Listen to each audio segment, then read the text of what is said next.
SEO, I know I kind of jumped the gun by saying SEO, but a blog that looks good, so it's aesthetically pleasing, versus a blog that monetizes, so with ads all over the place. What kind of ads work on a blog, and can it still look good?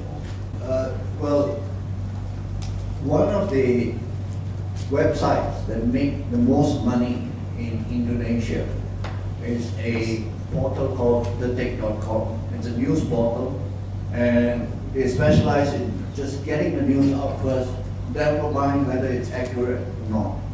Right? If it's not accurate in 10 minutes, they'll correct it, but they get it out, and everybody goes in there.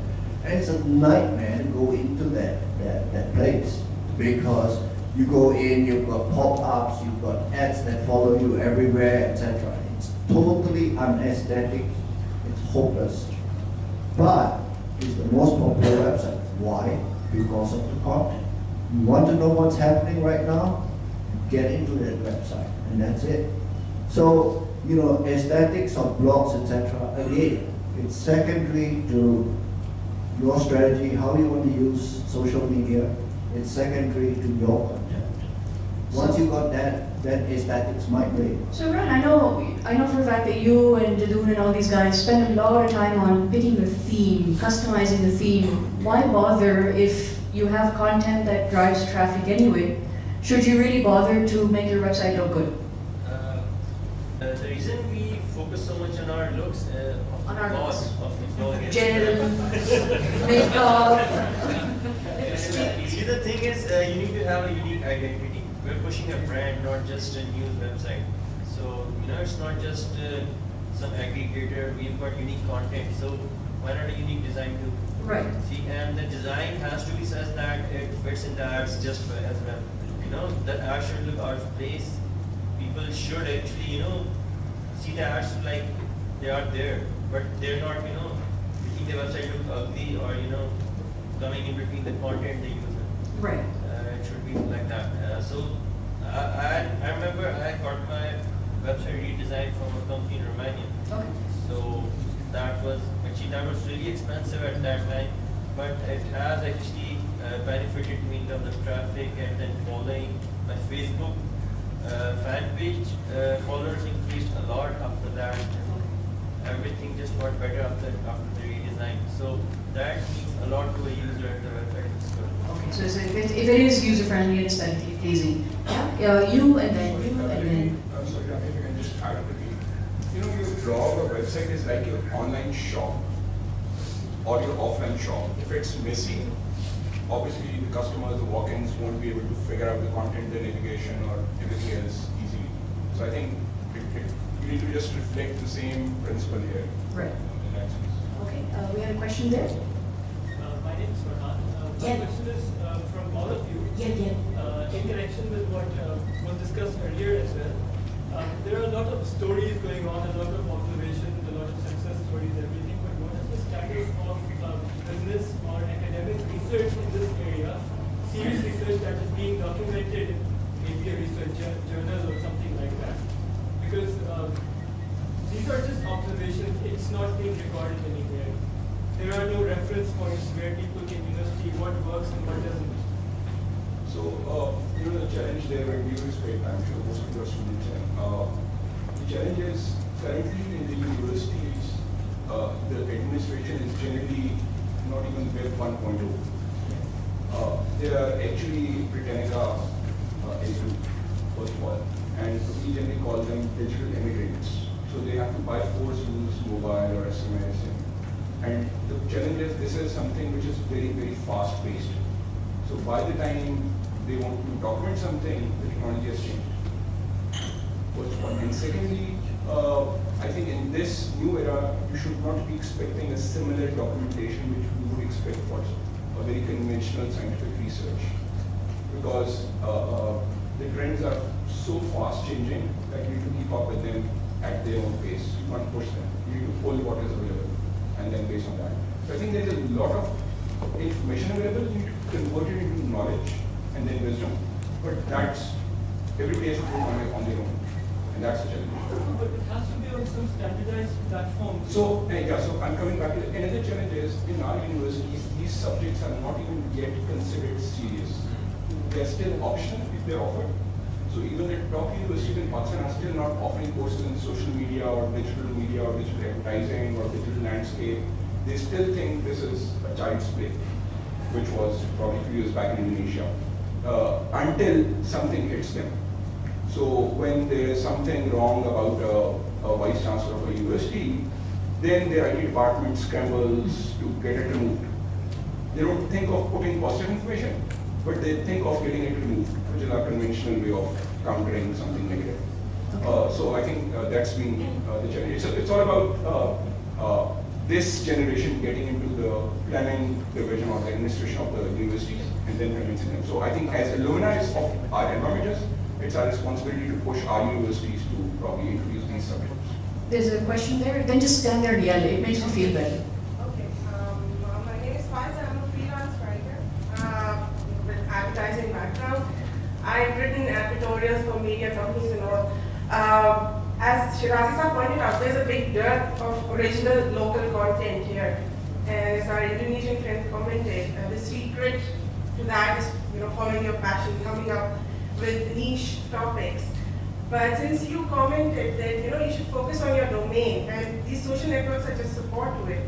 But like as a dummy, as a technical dummy myself, like I've created 15 Facebook groups, right from my old neighborhood reunions to school and philanthropy projects and stuff. And YouTube is a very user-friendly thing. Are there any tools that are supported by Google, that can help housewives, mothers, bloggers, like if somebody wants to start a fashion blog, are there any things that we can create our own web domains, or or do we have to hire a company and get a website, designed? So YouTube is actually a Google product. Yeah. First of all. Right. So similarly, to start a blog on a domain. Yeah. So blogger.com and blogspot.com, which allow advertising to be embedded, are also Google products. Okay. So you can actually start your own blog on blogger.com. It's free. Okay. And if you really want your own domain, then you can actually buy it for $10 probably a year or something like that. Okay. Within that. So you don't have to buy any hosting, anything else. Right. Everything is there, up there in the cloud, which is cloud computing. You don't need any servers, anything. You don't have to worry about the traffic, whatever. It's just $10 a year, and you post it on Blogspot. If you don't want your own .com domain, then it's free on a subdomain. And you can actually. But do you think it's a good idea to have a It's the best .com idea. domain? Actually, let me just give you one example of Mariam Naseem from Lahore. She's not here with us today. She's a housewife. Where she has a 4-year-old daughter. She works kind of few hours in the night, and I'm sure you've heard about 123greetings.com. She designs their greeting cards from Lahore. So I think the best balance between online monetization in terms of cash is doing some freelancing for a short-term revenue generation and using that to support your long-term product as a blog, because blogs cannot be monetized immediately. You need to generate content, drive traffic, then monetize it. So it takes a while. I'm sure it takes about at least a year to really get up to that point. For some, like 10 years. Yeah. But so I would highly recommend that you start using websites like elance.com, elance.com, and odesk.com. And on both, on Elance, Pakistan is the 3rd highest earning country. So a lot of bloggers, including a lot of people like Usman Latif, a lot of them are doing online freelance. So I'm sure a lot of them others here are also doing that. On Odesk, they have ranked Philippines and Pakistan as the best destination for freelancing, for outsourcing, because the cost and the performance ratio is the highest in Philippines and Pakistan. It's the lowest cost and highest performance country. The only challenge is, well, a lot of people don't know about it. So I would recommend, if you can write well, just go to these websites, register yourself, get a small project, start small, grow big, and then get money out of it and support your blog, continue promoting it to the extent that you can start generating revenue out of it. And all That's these service plus product model. And all of these places usually also have badges and tags, and so you can also promote yourself in your accounts, so that really helps. Well, So one more thing I would like to add here is, if you're really serious about your business, just go beyond social networks, go into business networks. Think of LinkedIn, think of Zen.com, think of something beyond the off the beaten path. And that's where you will develop a niche. And it's all about hit and try. Nothing will succeed the first time, never. It's a very rare case. You need to continue. The field is wide open. But that's another traditional thing in Pakistan, that if you are not able to succeed the first time, that means you fail. I think we need to go beyond this myth. It's all about serial entrepreneurship. Happens to know the term serial entrepreneurship in venture capitalism. It's only because when people fail in certain projects and after 3 or 4 attempts they are able to successfully deliver, that means they are now worth investing because they have learned through it. So I think that's what we need to inculcate in that kind of culture. That's exactly the message from the gentleman, the Pakistani gentleman on Mind Your Language, who said, if at first you don't succeed, try and keep trying. Question here. Assalamualaikum, मेरा नाम दानिश है और मैं हैदराबाद से basically belong करता हूँ और I am running a music website and an entertainment blog for quite some time, like 2-3 years, and I just want to share my experience here that it takes time to develop your blog, and not every good writer can become a better blogger because there are some courses involved, or like you should have some inspiration from some great bloggers. Like I have been following Darren Rose of Pro Blogger for quite some time. So this is, I'm not in any university and college anymore, but I've been learning a lot just by subscribing a feed of a couple of blogs like Darren Rose and Amit Agarwal, and there are a couple of more inspirations. So I just want to say that I am running a local media blog, so there are less opportunities for monetizing it. I tried contacting some media house and something, and there was the same problem that they didn't even know about what the online media is about and why should we advertise or sponsor user. Luckily, I have received some sponsorship from Pepsi, and as we have discussed before, but I would again emphasize that there is need to support or promote the local content more. Like most of the time I diverted to tech blogs just for the sake of earning much blogs. Last time my AdSense got blocked, but immediately because my blog was credible, I retrieved back and earned back. But Do you do this full time, or do you actually have? Yeah, I'm doing it full time. Okay. I also run a top sports blog, which is dedicated for sports blog. All right, but definitely yes, there's definitely a need to promote local content. I'm sorry, I'm just jumping on it. But just to quickly add, and I think this would answer a bit of your question. I think thank you for highlighting one thing. So if you are alone, I would certainly recommend to partner with somebody who can complement your services. So if you're a good writer, or a partner with somebody who's a good marketer or who's good at financials. So don't partner with other friends who are in the same field, because that means if 3 engineers are working on a project, they will again not be able to market it. They're always be fighting who's the best engineer amongst them. And if you have Haris Nadeem on your team, he'll eat up all your food. That's good. So I think that's one point. And once you partner, please document it, even if it's your brother. So there are 2 brothers sitting here. One is sitting at the back, one is sitting in the front. I don't know if they've documented anything, but I would certainly recommend please document, even in a simple email, but document the responsibilities and the exit strategy. That if somebody quits, who owns what and who pays what. I think that's a big, big problem in Pakistan. We don't document. We think he's a very good friend, and at the end, when either there's too much money, there's a problem, and there's too little money, there's also a problem. Exactly. And one last thing, sorry, just to add to your point, when you say that we need to promote the local content, internet is a level playing field. It's a global thing. So don't think, and your competitor is just a click away. People will not wait for you. Never. People have limited time and they have to fulfill a certain need. And because we have a limited time, there are 2 or 3 topics that I just want to go on to. We have about 15 more minutes left. Once again, if you have any questions, please feel free to ask. I want to talk about videos and photographs online. Do websites, are they actually popular? What my understanding is, it's very difficult to monetize content that has lots of photographs, unless you're Flickr or Demontlix or something, because of the issue with the meta tags. They don't get picked up and you call in a lot of traffic. Is that a problem, and is there a way out? And does my question make sense? Please say yes. Good. So is there a way out? Imran, you can look at it. One is that I think you can tag photos, so that's not a problem. You can put tags to photos. But again, the question is how do you want to make money? Right. in Malaysia, there's a very popular blogger called Kenny Sia, and his blog posts are probably like 80% photos and 20% text. And just makes jokes there, and being a bit funny, but he makes a lot of money. He makes a lot of money because a lot of people just they don't want to read much. They want to go in, get amused, look at the photos, ha ha ha, and he gets the traffic. And because he gets the traffic, corporations will pay him a lot of money, send him to Australia and go down the Murray River or this or that, and that's how he makes his money. So again, when you think about monetizing blogs, don't just think about advertising, because that's one avenue to get money. But there's a whole lot of other avenues to get money. So yeah, if you have lots of photos, it's the same principle. People like photos more than they like reading. Any services for advertising on videos or even Google videos? It's unless you have like 1 million views. How does that work?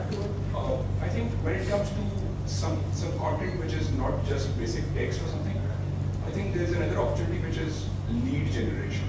So you can use this kind of content as your portfolio to generate leads for your consulting business or your agency business.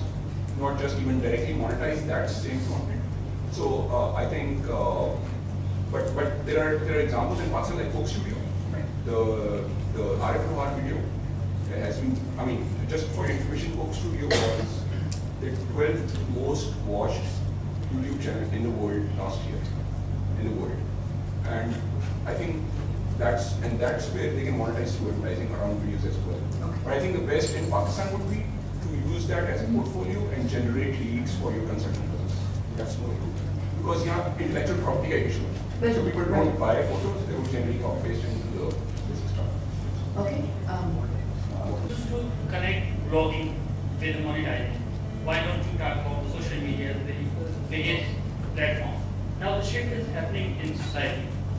Although we used to say that blogging is just a 10%, 5% all over social media now. If you measure blogging, most of the time I have seen in your blogging get together, you are used to promoting just blogging. Whenever there is a very, very huge platform. Let me clear three musketeers what I used to promote in my marketing. The LinkedIn, Twitter, and Facebook.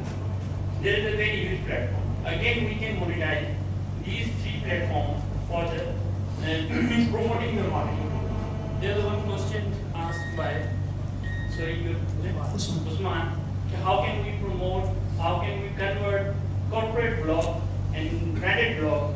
Means they're used to, most of the people used to design a personal blog, and news means whatever happening in the city, they publicize on your blog. But they never ever design a corporate and branded blog online. Because there is a very huge opportunity in the market. If you are going to pitch in corporate sector, the branded blog and the corporate blog, then definitely they will give you the business. You can earn money and handsome money to promote yourself. This is a very important thing. Let me ask, why don't you connect other platforms with the blogging? Besides blogging. It's the best answer is I'm a Google employee.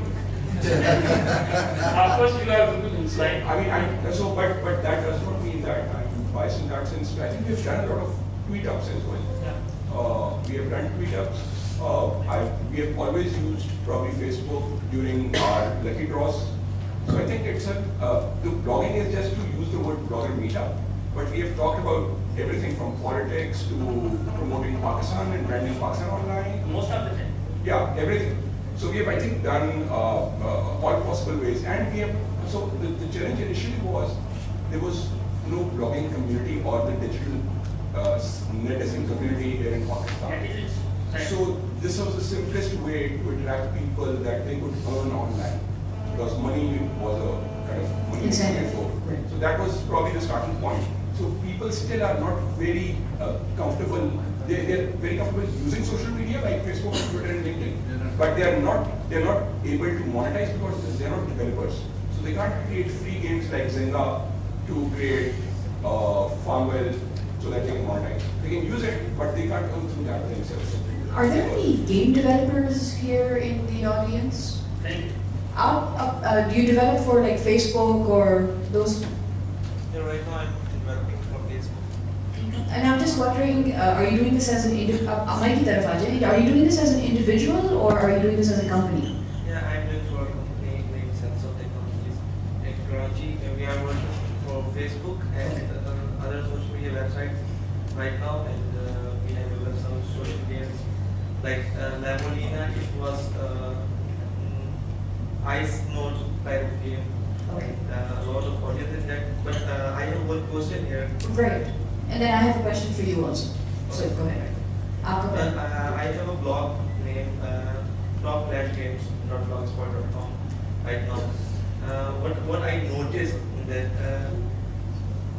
I have one also blog videotips.blogspot.com. Can you get to the question? We just need to wrap up there. What's my main question is, during the World Cup, I just like a World Cup live matches in that. But on my top line in blogspot.com, there's no any traffic there. I am worried about it. So,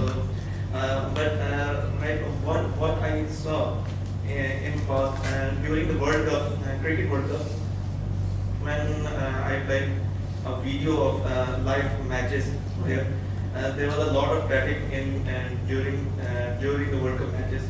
But right now I am concerned about it. How can I generate traffic in that way? Can you please guide me? Traffic generation. Some tips? Could I ask actually all four of you? I think the simplest answer is you need to have a unique selling point. Why would I come to your blog and not go to Geo.tv directly or GeoSuper.tv or Dunia TV or any other express to be available? Why shouldn't I go there who are the actual creators of that content, first of all? So the traffic you got previously was because, I mean, that might be one of the reasons in addition to others, is that people searched for it who didn't know who's broadcasting live, and that's why they came to you, because you might rank higher probably. But recently, if I'm not wrong, if you do not have permissions to use their live feed of a TV, even your AdSense might get blocked. So you need to have a very explicit permission from the actual content creator that you can publish their video, a live feed on your own blog as well. And if I'm not wrong. there's one more thing, the World Cup isn't going on anymore, so you should expect traffic. Yeah, of course. The main thing is how can I engage the local firms in the gaming technology with my blog? It's the unique selling point जो बंद ने भी कहा. Okay. अगर आपके पास कोई unique selling proposition है जो दूसरी websites या blogs पे नहीं है, it's probably that people will come to you, and that's what I think he's trying to say. Yeah, one quick answer would be that just go to Google Trends, which is another product, free product. See what people are looking for, what people are pulling, and then in that category, and then talk about that thing, but not specifically based on very specific keywords, but generically in that sphere. And that's how you will start generating some traffic. And once you have a certain amount of traffic, then everybody will be coming back to you automatically that you want to advertise or you want to work with you. Can you please review our product? So I think Imran will probably explain better how. I mean, do you always contact companies for products, or is it the other way around as well? I've only contacted one local companies for products and reviews. Otherwise, if your content is good enough, companies will contact you themselves. Because I get suggestions for reviews and stuff like that. Companies actually contact me themselves. So I don't know, perhaps if you have. locally I have to contact companies because obviously my content is more suited for the international community than the local. Okay, I wanted to know if you develop the games yourself. Yeah, The best way is to build up your portfolio. If you're doing some services, you need to showcase them. How are you doing them? Rather than thinking how you will grow traffic. If you make a good portfolio of your services like the games you develop, you make an aesthetically pleasing website, and people will come to you. You should share your concerns, not just your online presence. Offline, you have to share your website that this is my portfolio, and then you generate leads on that, maybe on Codesk or that portfolio as a showcase of your work to, gain any projects or something. Right. It's And not as just right, the same case for every blog.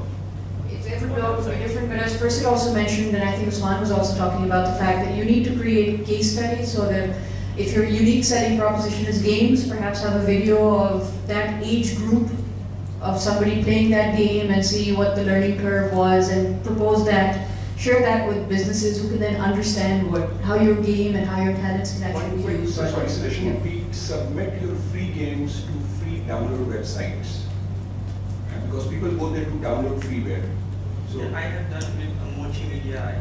no, I'm talking about hundreds and thousands of websites which are offering free download games and everything. So people use them a lot.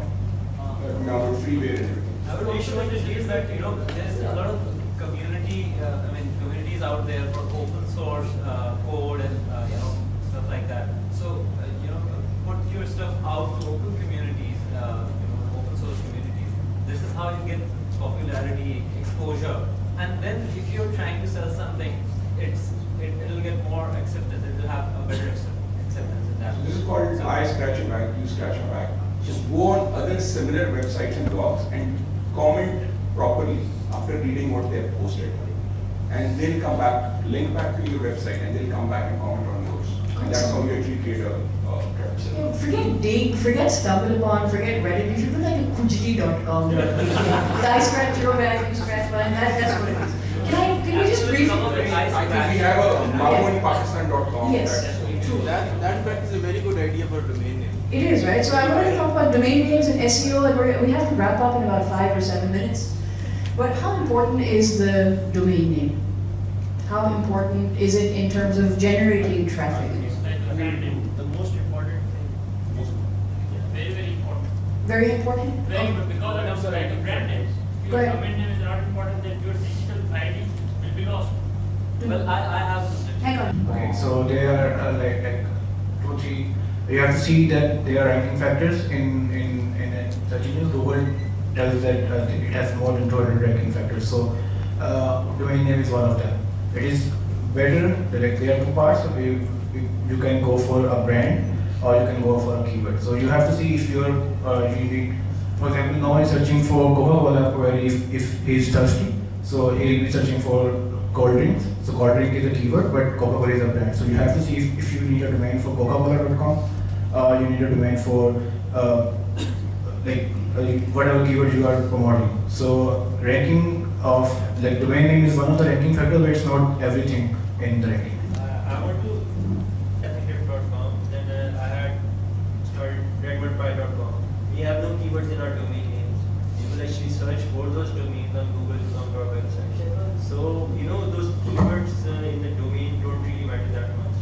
You have Engadget, you have Gizmodo, I can give Yeah, of course. such examples. So, keywords in the domain are not a big factor. And even in gadget has a keyword gadget. So, but Redmond is definitely not a keyword, but you have made a brand. So now you have a brand, not a keyword. That's what the focus should be, not adding keywords to your domain. So that's what I'm getting at, whether you go for a brand or you go for a keyword. So that's not the point that what is important. What is important is that you are generating a fan base. So when you're working, you will get a fan base, whether it's a keyword domain or not, but it's not the everything. But my point is that it's not the all of SEO, it's just one ranking factor. Right. Can we talk a little bit more about SEO? Because I know that there's some intermediate and advanced bloggers, but there are also some that are basic levels. Can we just briefly cover the area of SEO? Because it's extremely important, especially when you're trying to integrate Facebook, Twitter, MySpace, all social media and your blog. So where does SEO actually come in? Well, if you go in for SEO, you do it well, it pops up high up in Google, theoretically you get the traffic. But I think, so people go in there. But then the question is, once they go in, will they stay? Will they keep coming back? Again, you go back to that content. So SEO, all that, they are tricks. But again, I'm a great believer that you've got to go back and ask, what is it that you want to do? Earlier we had, someone asking, well, I'm a freelancer, what is it? Now, question is, what do you want to do? Do you want to promote yourself as a freelancer that can do everything, or a specialist in one particular area, say women's fashion, or etc. It's that whole strategic direction. What is your strategic intent? Now, if you figure that out, then SEO and all that, you know, whether the web looks good, etc., that would certainly help you. But it's no substitute for clear thinking in the first place.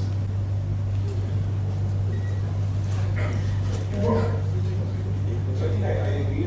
A quick question in the आप बोलिए उसके बाद I think I certainly agree to that, that the most important thing is to define the objective of what you want to achieve.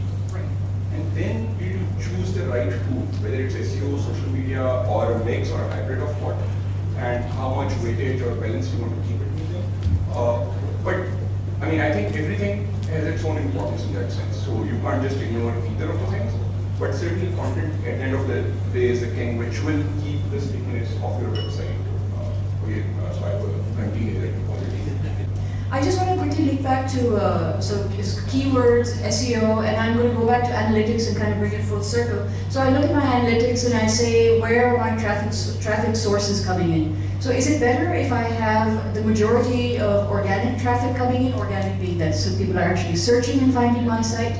Or is it better that I can analyze and say that, oh, 25% of my traffic, you know, hypothetically, is coming from another website, or what's better? Referrals are better, or is organic traffic better? I can't say what is better, but I can tell you, as per Forrester research of 2009, 81% of good websites, 81% of the traffic comes from search engines. Okay. That's kind of a thumb rule. And I'm not sure what kind of practice is there, but I think that's what I generally recommend. That means that you're visible. You're not just creating a website, but you're visible to the public as well. They can find you. Okay, reflects that. Most recent study shows that 70 to 90% traffic generated from social media. Absolutely, true. People say that your blog is your honest, what you want people to think of you. And avoid unethical theft, unethical ways to gain traffic or money and stuff like that. So, you know, make sure your online identity is just as you are in real life. Okay. So if you're cool in real life, you'll be cool online. I've just noted a few points. So one would be, again, think online. There are a lot of things being done offline which can be done online. There's no shortcut in earning or monetizing online. People think that if they come online, they'll start earning from tomorrow. I think that's probably another myth. Again, I repeat, follow the user, money will follow you. And I think you should be tools agnostic. You should depend on your content. And as the tools evolve, I think you should continue using and kind of adding or subtracting the tools as and when they are evolving. Okay. Should I say? The worst thing I have observed is the obsession with making money online. In our university, we happen to be teaching blogging as a subject, and the most frequently asked question in the class and outside the class is, sir, how can we make money? Forget about everything, how can we make it? I asked them, do you have a blog? They said, sorry, blog to ban jayega, but how can we make money? That's probably it should be a progressive and well thought out and a very, very long haul. Only then you can, as rightly said, that you build a good blog, money will follow. But if you blog for money, money will never come. And as long as your last name is in Khalid, you will make money on it. On? Right. I belong to this generation that grew up with typewriter being the most advanced technology. So I take this view that technology just does very few things. It allows you to talk to people faster. It allows you to talk to more people on a wider geography. That's all it does. But really, online, you're doing exactly what you would do offline. So the advice is be yourself more, but with skills. Okay. Yeah. But I think one last comparison I would like to share is, earning online is like paradox of love. It's like Yeah, I'm sorry. Irshad. It's like, if you follow money, money will not follow you. It's the same thing. If you're following a girl, she's following somebody else already. So if you need her to follow you, it should be the other way They're around. like dirt, they'll stick like mud. So I just wanted to tell You meet me outside. I'll show you who to treat you like one. But that's I guess very true because I triggered out of workshops. yes. And I also follow Meera ji online. And she doesn't follow me. So see that works very well. With that, I'd like to profusely thank the panel. Shirazi Sahab, Badr and Imran, thank you very much for sharing your thoughts. I hope that you guys will also attend Om's workshop, which is at 3 o'clock downstairs.